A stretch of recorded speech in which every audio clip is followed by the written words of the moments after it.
Splatoon, sur le papier, ça a l'air d'un jeu vraiment simple où on peut utiliser énormément d'armes pour recouvrir du territoire. Mais je peux vous promettre que derrière ce jeu se cache un aspect très compétitif où il y a un classement avec plusieurs rangs qui correspondent à des lettres. Et le Saint Graal pour tous les joueurs de Splatoon, c'est le rang S. Et le rang S, c'est aujourd'hui très compliqué à atteindre. Pourquoi? Parce qu'il y a aujourd'hui une personne sur 5000 qui a réussi à atteindre le rang S. Et je vais vous expliquer dans cette vidéo comment j'ai réussi à rejoindre les deux.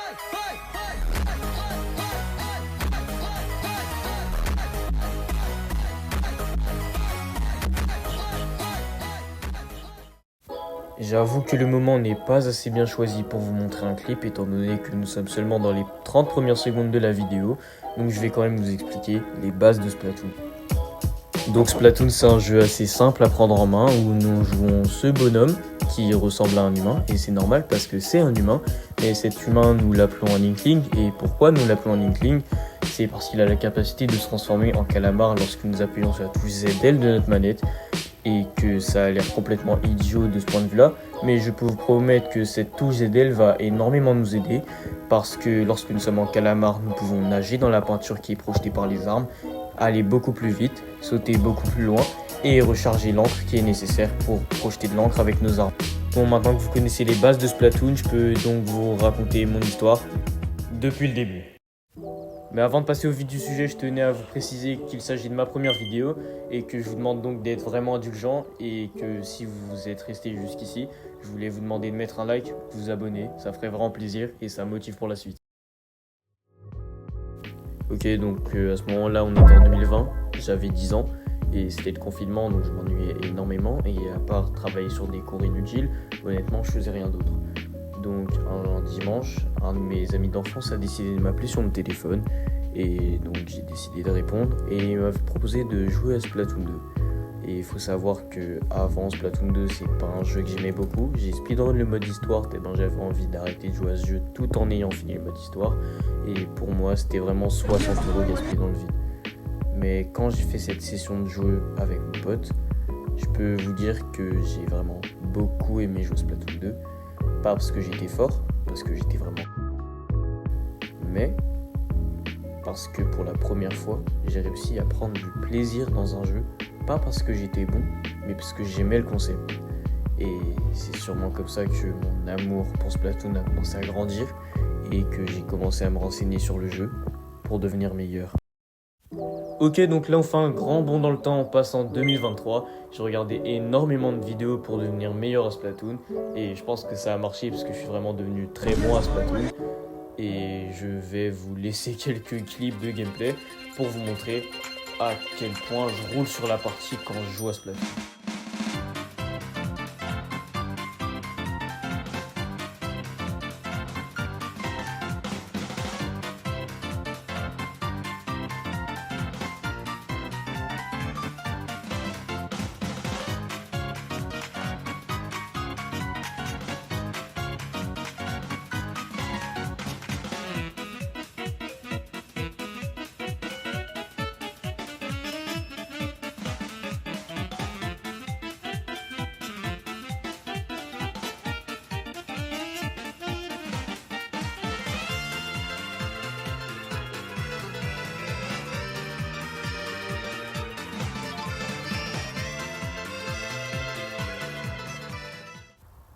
Bon, dans les extraits que vous venez de voir, nous sommes quand même dans des games où il y a un assez haut niveau, on est quand même en A-. Et d'ailleurs, je viens de m'en rendre compte, mais je vous ai pas assez expliqué le système de rang. Et sachant que c'est le thème principal de la vidéo, c'est un peu idiot. Donc je vais vous l'expliquer dès maintenant. Alors pour faire court, dans le mode anarchie ou ranked, vous l'appelez vraiment comme vous voulez. On a 4 modes différents qui sont tous très compliqués à expliquer, donc on va commencer par le plus facile, les plus compliqués à expliquer, à savoir l'expédition risquée. Et bon, l'expédition risquée, c'est vraiment facile à expliquer, tout simplement parce que le principe c'est d'amener un stand dans la base de l'équipe adverse, et pour faire ça, il faut qu'un membre de votre équipe soit sur le stand et qu'aucun membre de l'équipe adverse soit sur le stand.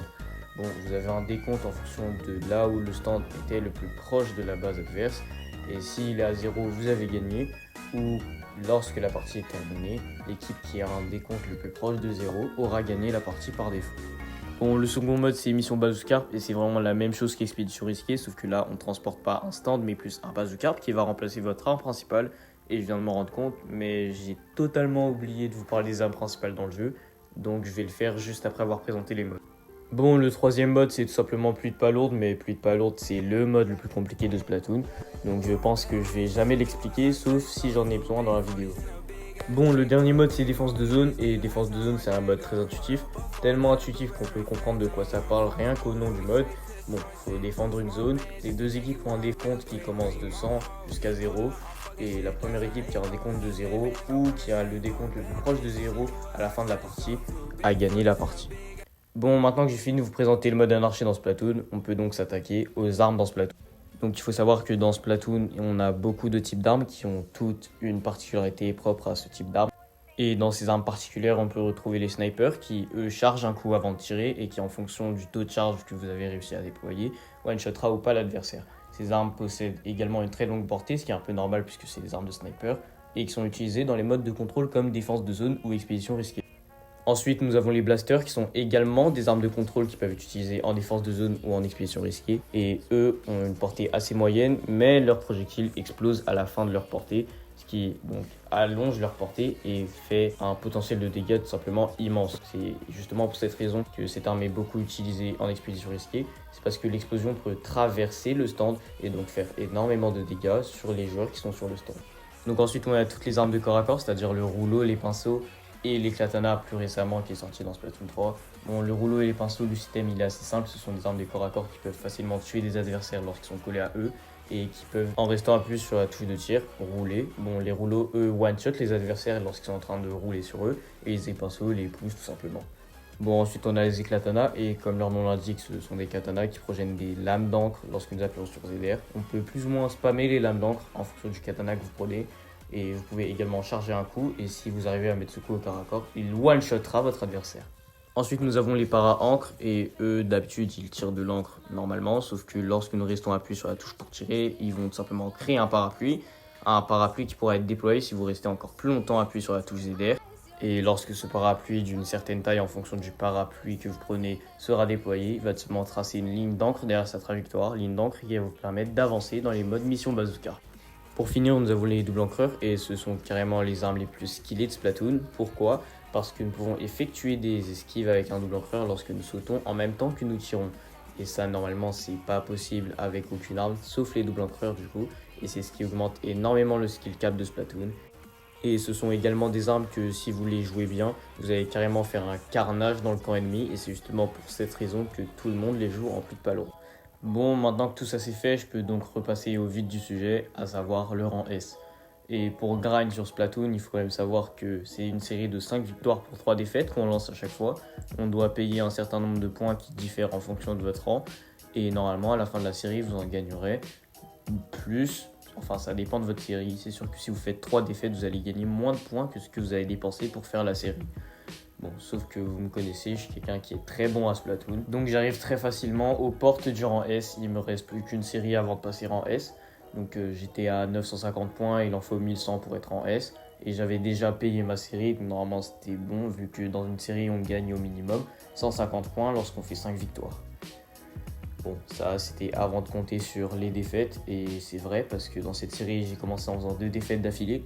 Donc j'avais vraiment pas le moral, et c'est très compliqué de refaire 5 victoires d'affilée lorsqu'on a fait 2 défaites juste avant. Mais je sais pas pourquoi, j'ai réussi à clutch et donc finir ma victoire avec 5 victoires et 2 défaites. Donc bon, vous allez me dire que la vidéo est sûrement finie, sauf que non, absolument pas. Il reste avant tout un match de rang, parce que lorsque nous passons d'une lettre à une autre, nous devons passer par un match de rang pour être sûr qu'on a le niveau pour passer au rang suivant. Et les matchs de rang, c'est complètement différent que les séries normales, car là, peu importe les statistiques que vous faites pendant les matchs, tant que vous avez fait 3 défaites au lieu de faire 3 victoires, vous n'allez pas passer de rang. Et si vous faites 3 victoires au lieu de faire 3 défaites, vous allez changer de lettre, et dans ce cas, en général, vous êtes refait. Mais un match de rang, ça a l'air beaucoup plus simple qu'une série de victoires, et c'est normal parce qu'il faut 3 victoires au lieu de 5, sauf que je peux vous assurer que les matchs de rang sont 50 fois plus compliqués que les séries, parce que lorsqu'on fait un match de rang, les gens avec et contre qui vous jouez font également le match de rang, et ça veut dire que eux aussi ont envie de passer rang S et que eux aussi sont prêts à tout donner. Bon, après de nombreuses péripéties depuis les 4 ans que je connais ce jeu, je suis aux portes de l'élite, aux portes du 1/5 millième du jeu, aux portes du niveau du joueur pro, aux portes du rang S. Et c'était très compliqué mentalement pendant que je grindais. J'étais même sur le point de pleurer à plusieurs moments tellement je faisais de défaites d'affilée. Et je peux vous promettre que ça détruit le moral. Mais bon, jusque-là j'ai brillé et il n'y avait aucune raison pour que je ne brille pas à ce moment-là.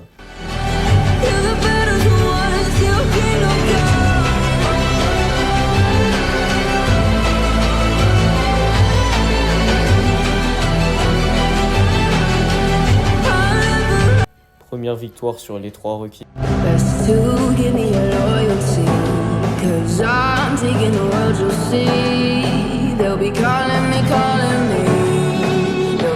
Deuxième victoire sur les 3 requises.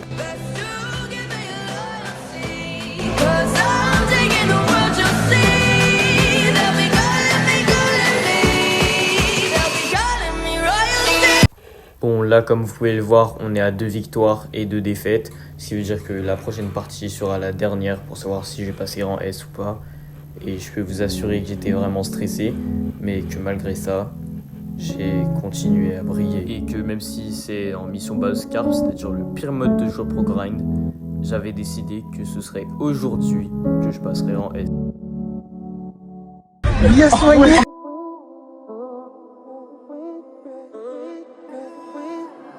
I'll do it. You're lazy.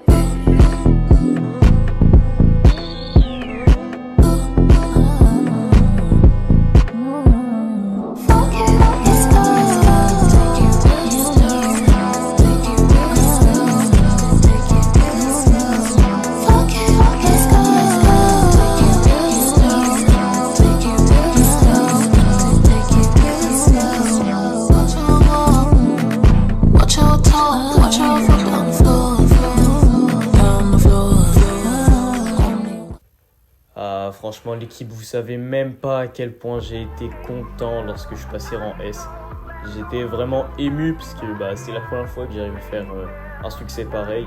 Et c'est vraiment le rêve d'une vie. Et je souhaite vraiment de vivre la même sensation que celle que j'ai vécue ce jour-là. C'était juste magnifique. Bon, je vais pas vous laisser plus longtemps. C'était Skizon. A plus. While I lose